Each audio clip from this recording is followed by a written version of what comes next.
तो रूपा महेश्वरी जी हमारे साथ हैं, बहुत बहुत स्वागत है। हृदय चौधरी जी, सौरभ जी, बहुत बहुत स्वागत आपका है। घुमंतू पाठशाला आगरा से आप।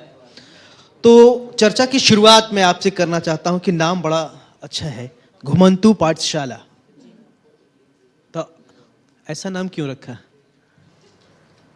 सबसे पहले तो मैं आपका इंडिया न्यूज़ का धन्यवाद देना चाहूँगी कि एजुकेशन कॉन्क्लेव की है, जिसमें हम लोग शिक्षा को लेकर चर्चा कर रहे हैं। बात आती है घुमंतू पाठशाला। अक्सर हम लोग सड़क के किनारे जाते हैं, बहुत सारे बच्चे मिलते हैं जहाँ हाथ काम कर रहे होते हैं। एक ऐसे समाज से मेरा परिचय हुआ, गाड़िया लोहार जाति। जी, आपने देखा होगा वो बच्चे जो लोहा पीटते हैं, जिनके हाथों में कलम होनी चाहिए, उस उम्र में उनके हाथ में हथौड़ा है और लोहा पीट रहे हैं।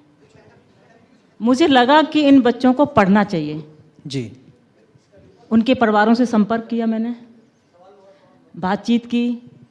बातचीत करने के बाद उनका जो पहला रिएक्शन था वो मेरी ज़िंदगी का एक उद्देश्य बन गया।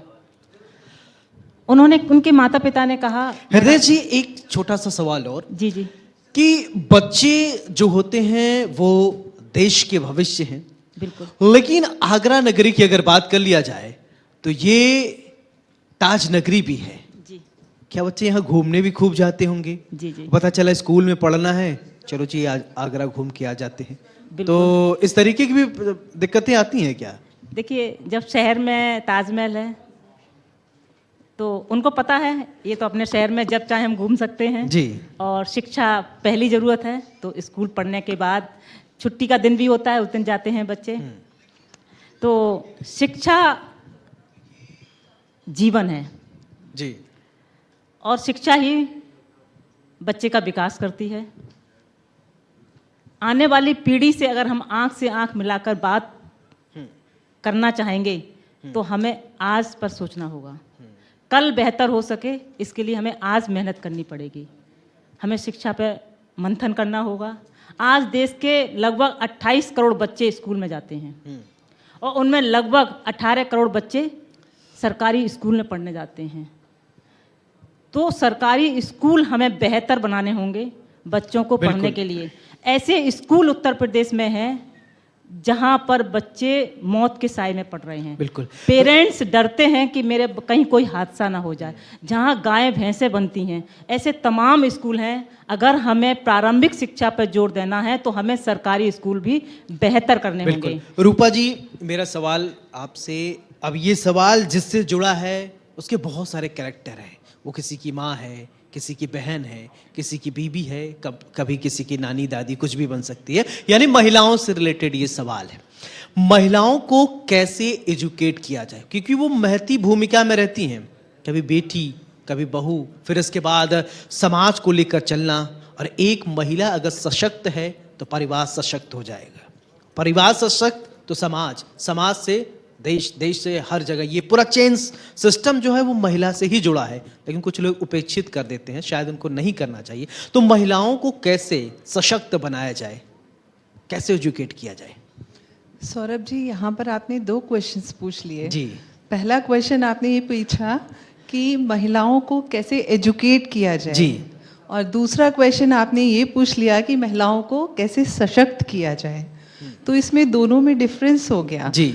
एजुकेशन प्रायोरिटी है, जहाँ हम फीमेल चाइल्ड को एजुकेट करने के लिए प्रायोरिटी दे रहे हैं और बच्चों को हम मोटिवेट कर रहे हैं, उनको प्रमोट कर रहे हैं। उनके पेरेंट्स को हमें प्रमोट करना पड़ेगा कि वो बच्चों को एजुकेट करें, गर्ल चाइल्ड स्पेशली उनको शिक्षा दें।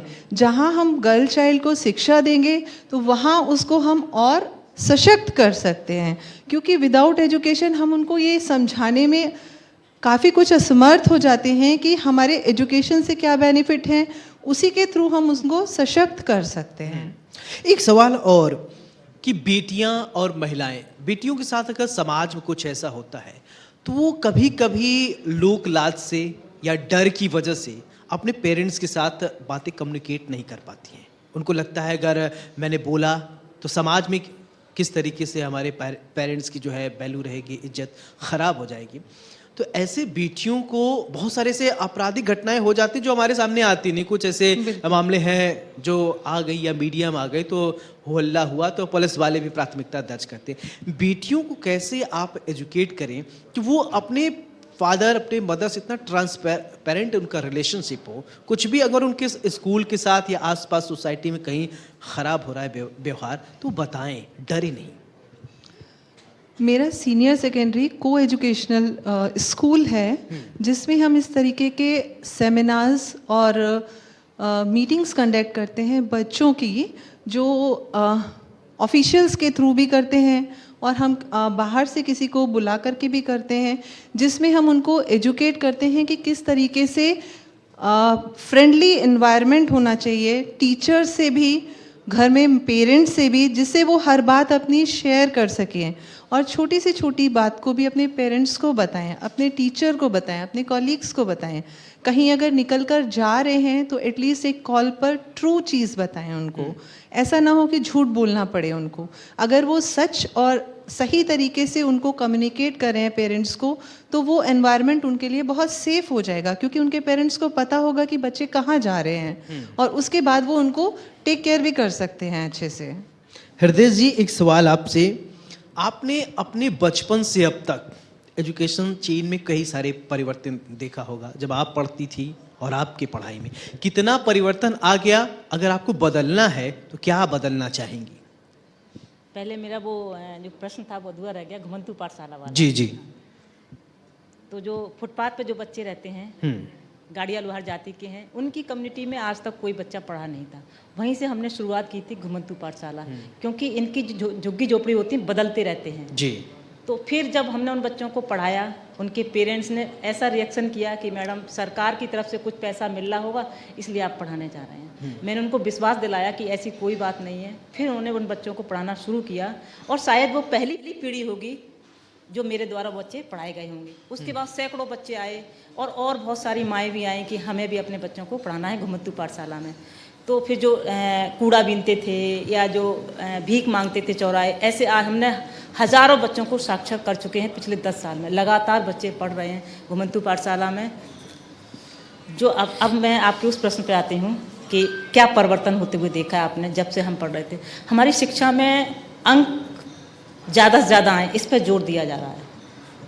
लेकिन अब जो बदलाव आया है स्किल डेवलपमेंट का, कि हम बच्चों को हुनरमंद बनाएं, किस बच्चे के अंदर कौन सी प्रतिभा है उसको हम सामने लेकर आएँ। ये बहुत ज़रूरी है कि हम बच्चों को किताबी कीड़ा न बनाकर उनको एक ऐसे सक्षम बनाया जाए कि वो अपने पैरों खड़े हो जाएं शिक्षा लेने के बाद। तो जो ये परिवर्तन आया है ये बहुत बड़ा बदलाव लेके आएगा, शिक्षा में क्रांति लेकर आएगा। क्योंकि बच्चे पढ़ लिख कर अगर आगे जब जाते हैं रोजगार के लिए तो उनके हाथ में एक ऐसी निपुणता होनी चाहिए कि उनको एक कहीं भी जाकर वो अपना व्यवसाय शुरू कर सकें। तो जो बदलाव आया है शिक्षा के क्षेत्र में ये चमत्कारी है। एक फाइनल कमेंट, ये आपसे छोटा सा जवाब, क्या संदेश आप देना चाहेंगे महिलाओं को इस मंच के माध्यम से बहुत कम शब्दों में? मैं ये संदेश देना चाहूँगी कि अपने आप को किसी से कमज़ोर ना समझें। इक्वलिटी पे मेल और फीमेल का स्टैंडर्ड रहे और अपने आप को इतना आगे बढ़ाएं कि कोई उनसे कुछ कहने का हिम्मत ना कर सके। जी, हृदय जी, आप कुछ संदेश देना चाहती हैं? मैं समाज को संदेश देना चाहूँगी, शिक्षा ही बच्चे का विकास करती है। तो अपने माता पिता हैं वो अपने बच्चों को स्कूल जरूर भेजें।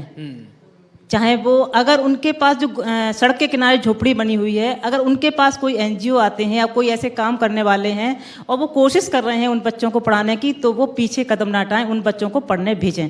तो ये मेरा समाज को संदेश है कि बच्चों को अपने स्कूल जरूर भेजें और वहाँ बेटा और बेटियों में फर्क ना करें, भेद ना करें। बहुत अच्छा संदेश आपने समाज को दिया कि बेटा और बेटियों में अंतर नहीं करें क्योंकि सब बराबर हैं। और रूपा जी बहुत बहुत शुक्रिया आपका। हृदय जी आपका भी बहुत बहुत शुक्रिया। आज हमने बेहद ही खास मुद्दे पर बातचीत की और ये मुद्दा एजुकेशन, कि समाज में किस तरीके से शिक्षा को अमूल चूल परिवर्तन किया जाए, क्योंकि इसके बिना कुछ भी संभव नहीं। कुछ भी मतलब कुछ भी नहीं, हम कुछ नहीं कर सकते। इसलिए खूब पढ़ें, जितना टाइम मिले उतना पढ़ें और इंडिया न्यूज़ हमेशा आपके साथ रहेगा, हर एक मुद्दा को उठाता रहेगा। और इसी के साथ यहाँ रुकेंगे एक छोटे से ब्रेक के लिए। नमस्कार।